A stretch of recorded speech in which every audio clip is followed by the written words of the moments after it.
लक्ष्मीनाथसमारम्भां नाथयामुनमध्यमाम् अस्मदाचार्यपर्यन्तां वन्दे गुरुपरम्परां। जयतु जयतु देवो देवकीनन्दनोऽयं जयतु जयतु कृष्णो वृष्णिवंशप्रदीपः जयतु जयतु मेघ श्यामलकोमलाङ्गो जयतु जयतु पृथिवी भारनाशो मुकुन्द। जय श्रीमन्नारायण। समादरणीय भक्तवृन्द, हजुर समक्ष फेरि नयाँ विषयलाई लिएर समुपस्थित भएको छु युट्युब च्यानलद्वारा। धेरै लामो समयको अन्तरालपछि पुनः हजुर समक्ष फेरि उपस्थित भएको छु। कार्यको व्यस्तताले, अन्य विविध कारणले भिडियो बन्न सकेन। पुनः हजुर समक्ष नयाँ विषय लिएर हजुर समक्ष आएको छु। विषय नयाँ होइन, हजुर सबैले जान्नुभएको विषय हो, सबैलाई विदितै भएको विषय हो। मुकुन्दमाला लिएर हजुर समक्ष उपस्थित भएको छु। श्री कुलशेखर आलवार विरचित मुकुन्दमाला अति नै सुन्दर, अति नै दिव्य अद्भुत स्तोत्र हो, भगवानको स्तोत्र। हामीले आलवन्दार स्तोत्र श्रवण गरिसकेका छौँ। त्यस्तै मुकुन्दमाला अर्को स्तोत्र। आलवन्दार स्तोत्र यमुनाचार्य स्वामीजीले बनाउनु भएको हो र यो मुकुन्दमाला कुलशेखर आलवारले रच्नु भएको हो। कुलशेखर आलवार एक महान ज्ञानी आलवार हुनुहुन्थ्यो। 12 जना त्यस्ता महापुरुषहरू भन्नुभयो कुनै समयमा दक्षिण भारतमा, जसलाई आलवार भनेर संज्ञा दियो। आलवार नामले व्यवहार गरिन्छ उहाँहरूलाई। आलवारको अर्थ हुन्छ पूर्ण रूपले डुबेको, समुद्रमा पूर्ण रूपले डुबेको भन्ने अर्थ हुन्छ। कस्तो समुद्रमा भन्दा भक्ति रूपी समुद्रमा डुबेको Alvar. The meaning of Alvar is completely drowned in the ocean of love and devotion. भगवानको भक्ति र प्रेम रूपी समुद्रमा कम्प्लिटली ड्राउन्ड भनेको पुरै डुबेकोलाई आलवार भनिन्छ। त्यस्ता 12 जना महापुरुषहरू भन्नुभयो, आलवार भन्नुभयो। तीमध्ये एक हुनुहुन्छ कुलशेखर आलवार। उहाँ राजा हुनुहुन्थ्यो चोल देशका। चोल देश भनेको अहिलेको केरल देश। केरल लगायत अन्य वरिपरिका प्रान्तहरूलाई मिलाएर एउटा देश थियो त्यतिखेर, जसलाई चोल देश भनिन्थ्यो। त्यो चोल देशको राजा हुनुहुन्थ्यो कुलशेखर आलवार। परन्तु राजा भएर पनि उहाँलाई राजपाटमा, सांसारिक कार्यमा बिल्कुलै दिलचस्पी थिएन, मन थिएन। भगवानमा पुरै डुब्नु भएको थियो, भक्तिमा डुब्नु भएको थियो। उहाँको दिनचर्या केवल भगवानको ध्यान गरेर, भगवानको भजन गरेर, भगवानको सेवा गरेर र विशेष गरेर भागवत वैष्णवजनहरूको सेवा गरेर उहाँको समय बित्थ्यो। राज्यमा उहाँको कुनै मनै थिएन। राजा त हुनुहुन्थ्यो, परम्पराले राजा बन्नुभयो, ज्येष्ठ पुत्र हुनुहुन्थ्यो, राजा बन्नुभयो, गद्दीमा बस्नु नै पर्यो। परन्तु उहाँको मन त्यो राजपाटमा थिएन, भगवानमा थियो पुरै मन। राज्य भगवानले सञ्चालन गर्नुहुन्थ्यो। उहाँको जीवनमा त्यस्ता अनेकौँ कति सुन्दर सुन्दर घटनाहरू घटेका छन्। हामी आलवारको चरित्र, आलवार चरित्र भनेर हामी अलग्गै भिडियो हामी श्रवण गर्नेछौँ।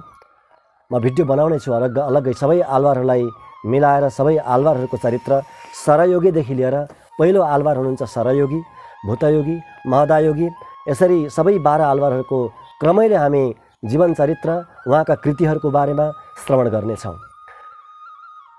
हामी कुलशेखर आलवारको परिचय धेरै लिँदैनौँ अहिले, हामी त केवल अहिले श्रवण गर्नेछौँ मुकुन्दमाला। कुलशेखर आलवारले बनाउनु भएको, रच्नु भएको मुकुन्दमाला अति नै अद्भुत छ, अति नै सुन्दर छ।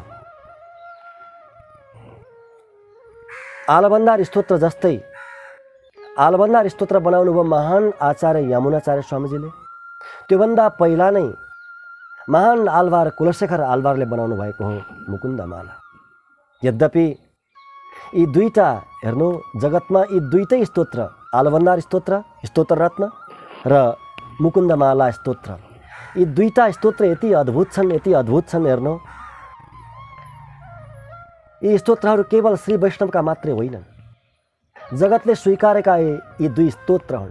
यद्यपि वैष्णव आचार्यहरूले बनाउनु भएको स्तोत्र भए तापनि एकजना आलवारले बनाउनु भयो, एकजना महान आचार्यले बनाउनु भयो। यद्यपि त्यस्तो भए तापनि जगतले स्वीकारेका यी स्तोत्र हुन्, जसलाई शिष्ट परिग्रह भनिन्छ। शिष्टजनहरूले स्वीकारेका। गीता, भागवत, रामायण कुनै कसै सम्प्रदायको त होइन नि, सनातन धर्मावलम्बी सबैको हो। त्यस्तै यी दुईटा स्तोत्र वैष्णवाचार्यले बनाउनु भएको, आलवारले बनाउनु भएको यी दुईटा स्तोत्र सबैको लागि, सबैले स्वीकार्नुहुन्छ। आउनुहोस् हामी मुकुन्दमालामा प्रवेश गरौँ।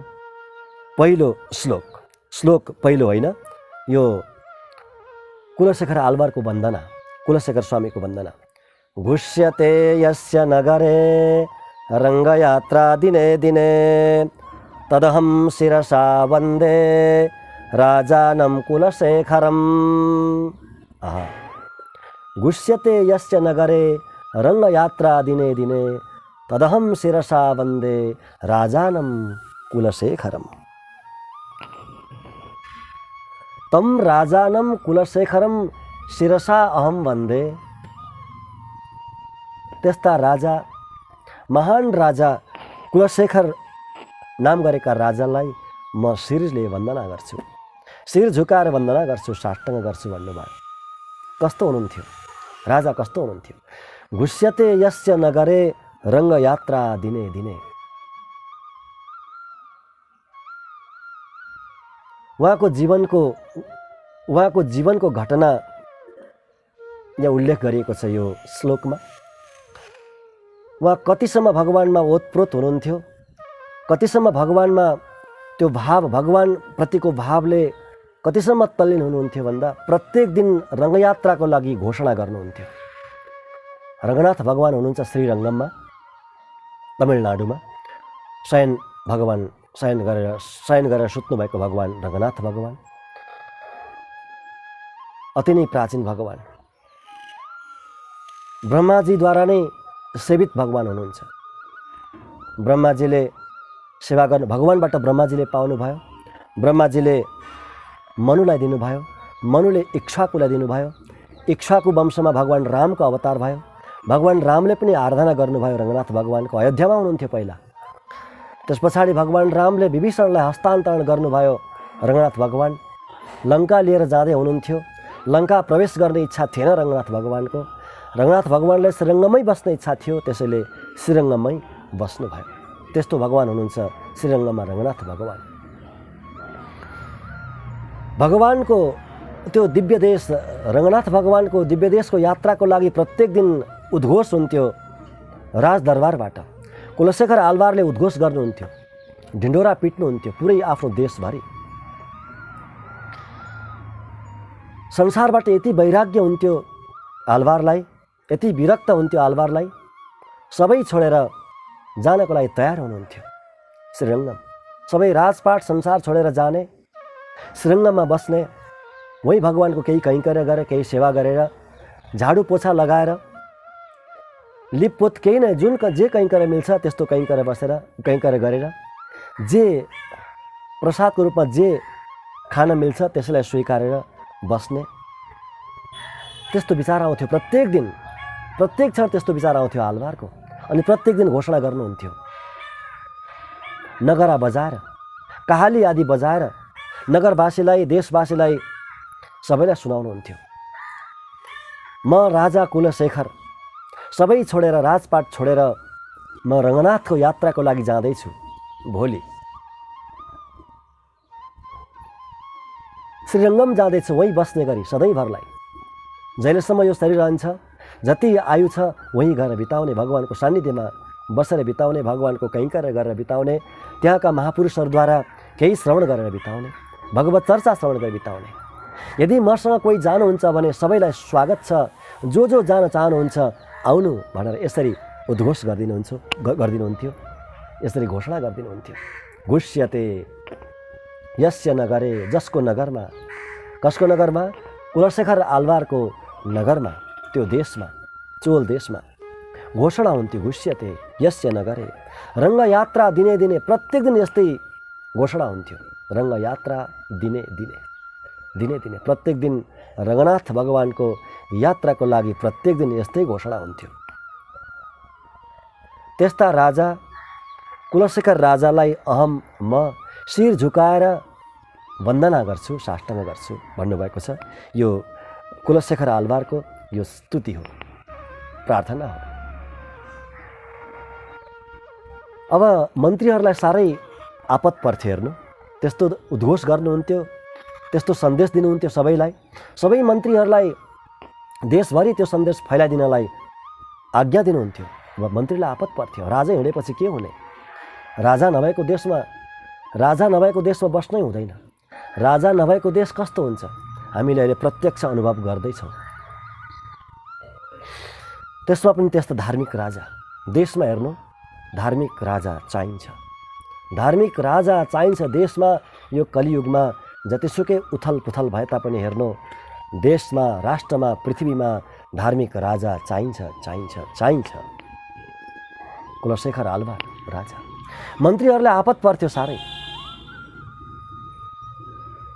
अब राजै हिँडेपछि, शासकै हिँडेपछि हाम्रो के स्थिति होला, जनताको के स्थिति होला? शत्रुले त आक्रमण गर्ने नै भए। त्यसमा पनि यस्तो राजा, परम धार्मिक राजा, यस्ता महान भगवानका भक्त राजा पाउन त जनताको धेरै ठुलो भाग्य चाहिन्छ। के गर्ने? उहाँहरूले एउटा उपाय निकाल्नुहुन्थ्यो आफै। एउटा उपाय सुझ्थ्यो उहाँहरूलाई।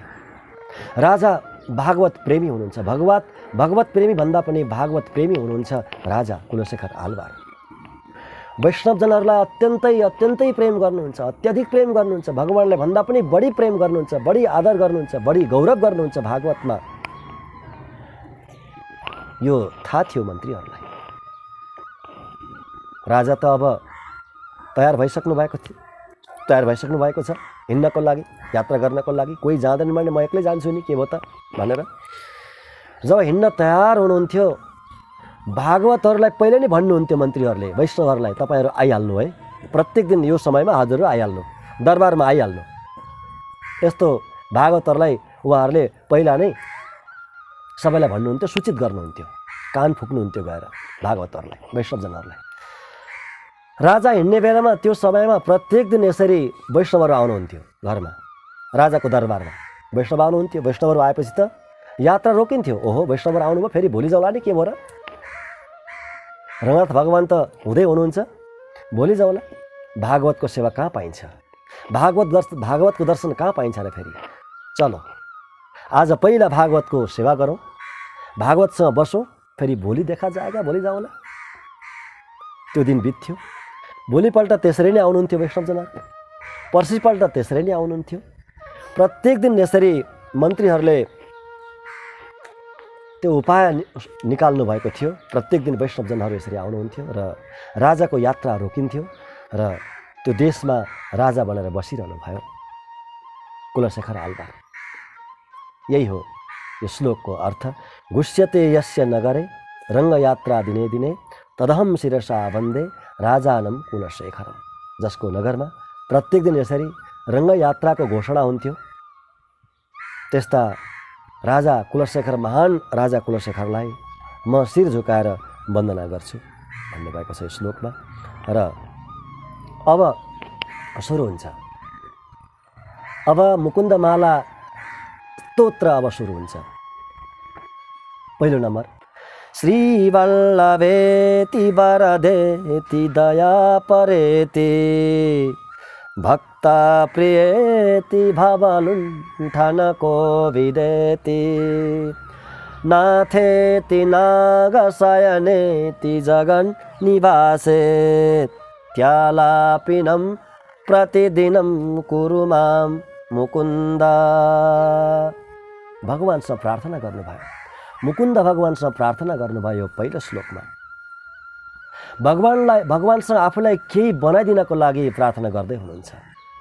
केही बनाइदिनको लागि, कस्तो बनाइदिनको लागि प्रार्थना गर्दै हुनुहुन्छ हेर्नु। श्रीवल्लभेति, श्रीवल्लभ इति, श्रीवल्लभ इति, श्रीवल्लभ इति, सबैमा इति लागेको छ। श्रीवल्लभ इति श्रीवल्लभेति, वरद इति वरदेति, दयापर इति दयापरेति, भक्तप्रिय इति भक्तप्रियेति, भवलुण्ठन कोविद इति भवलुण्ठन कोविदेति, नाथ इति नाथेति, नागशयन इति नागशयन, जगन्निवास इति आलापिनम प्रतिदिनम कुरुमा मुकुन्द। हजुरलाई म पुकारिरहँ, हे प्रभु, हजुरको अगाडि म गिडगिडाइरहँ, बिलाप गरिरहँ, आलाप बिलाप गरिरहँ, हजुरको अगाडि क्रन्दन गरिरहँ प्रभु, क्रन्दन रोदन गरिरहँ, पुकारिरहँ हजुरलाई। कसरी? हजुरका नामले, हजुरका नामले, हजुरको अगाडि हजुरको नाम उच्चारण गर्दै गर्दै हजुरको अगाडि म आलाप गरिरहँ, बिलाप गरिरहँ, क्रन्दन गरिरहँ, हजुरलाई पुकारिरहँ। प्रभु मलाई त्यस्तो बनाइदिनु, पल पल मलाई त्यस्तो बनाइदिनु। श्रीवल्लभेति, म हजुरलाई श्रीवल्लभ भनेर बोलाइरहँ। श्रीवल्लभ, हे श्रीवल्लभ, हे लक्ष्मी का प्यारा, हे लक्ष्मी का पति, हे लक्ष्मी का स्वामी, हे लक्ष्मी वल्लभ, हे श्रीवल्लभ, यसरी हजुरलाई म पुकारौँ। दयापर, हे दयालु, हे दयासागर, हे दीननाथ, यस्तो नामले हजुरलाई पुकारौँ म। भक्त प्रिय इति, हे भक्तका अत्यन्त प्रिय प्रभु, भक्तलाई असाध्यै प्रेम गर्ने प्रभु, भक्तभन्दा प्यारो हजुरको अर्को कोही पनि छैन। आफ्नै अर्धाङ्गिनी श्री शेषनाग आदिलाई पनि त्यति आदर गर्नुहुन्न जति भक्तलाई आदर गर्नुहुन्छ। भक्त प्रिय, हे भक्त प्रिय, यो यसरी हजुर म बोलाऊँ, हजुरलाई भक्त प्रिय भनेर बोलाऊँ। भवलुण्ठन कोविद, लुण्ठन कोविद, भव भनेको संसार, त्यो संसारलाई लुण्ठन गरिदिने, संसारलाई छुटाइदिने, संसारलाई नाश गरिदिने, आफ्ना प्यारा भक्तको संसारलाई नाश गरिदिनको लागि हजुर कोविद हुनुहुन्छ, जानकार हुनुहुन्छ, अत्यन्त निपुण हुनुहुन्छ। कसरी आफ्ना प्यारा भक्तको संसारलाई छुटाउने, कसरी आफ्नो बनाउने, कसरी आफ्नो काखमा ल्याएर राख्ने, यसको लागि हजुर अत्यन्त चलाक हुनुहुन्छ, अत्यन्त निपुण हुनुहुन्छ, कोविद जानकार हुनुहुन्छ। हे प्रभु,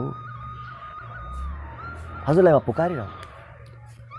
नाथेति, हे नाथ, हजुर नै त हुनुहुन्छ नि नाथ, अर्को को छ र? जीवात्माको नाथ अर्को को छ र? कोही पनि छैन। मातापिता नाथ होइनन्, मातापिता दाजुभाइ कोही पनि नाथ हुनै सक्दैनन्, किनभने यिनीहरूले छोडिदिन्छन्, यिनीहरूलाई छोड्नुपर्छ।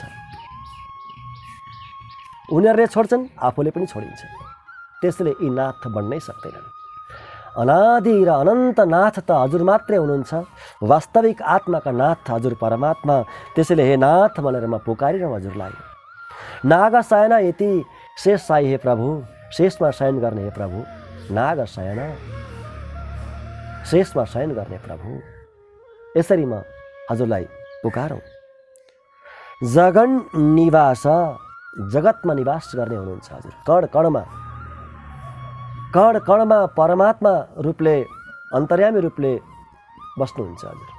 कण कणभित्र प्रवेश गरेर अन्तर्यामी रूपले विराजमान हुनुहुन्छ, त्यसैले व्यापक हुनुहुन्छ, त्यसैले जगतमा बस्नेवाला हुनुहुन्छ।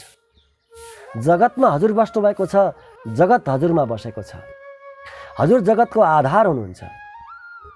जगतभित्र कण कणमा प्रवेश गरेर जगतलाई अड्याउनु भएको छ अन्तर्यामी रूपले, त्यसैले हजुर जगन निवास हुनुहुन्छ। हे जगन्नाथ, हे जगन निवास, हजुरलाई यो नामले म पुकारिरहँ। इति आलापिनम प्रतिदिनम कुरुमाम मुकुन्द। प्रतिदिनम, प्रतिपदम, प्रतिपदम, प्रतिदिनम होइन, प्रतिपदम, पग पग, पल पल, अथवा जहाँ जहाँ मेरो जन्म होस्, हजुरलाई यसरी म प्रार्थना गरिरहँ, प्रार्थना गर्न पाइरहँ म। बस जति जति जन्म भए पनि, जहाँ जहाँ जन्म भए पनि, पल पल, पग पग, यसरी यस्ता नामले हजुरलाई म प्रार्थना गर्न पाइरहँ, हजुरलाई पुकार्न पाइरहँ, हजुरको अगाडि विलाप गर्न पाइरहँ, यस्तो मलाई बनाइदिनु प्रभु। श्रीवल्लभ, यस्तो नामले पुकारौँ। श्रीवल्लभ, वरद, दयापर, भक्तप्रिय, भवलुण्ठन कोविद, हे नाथ, हे नागशयन, हे जगन्निवास, यस्तो नामले हजुरलाई म बोलाउन पाइरहँ, मलाई यस्तो बोलाइदिनु भनेर यसरी प्रार्थना गर्नुभयो। अति नै सुन्दर प्रार्थना।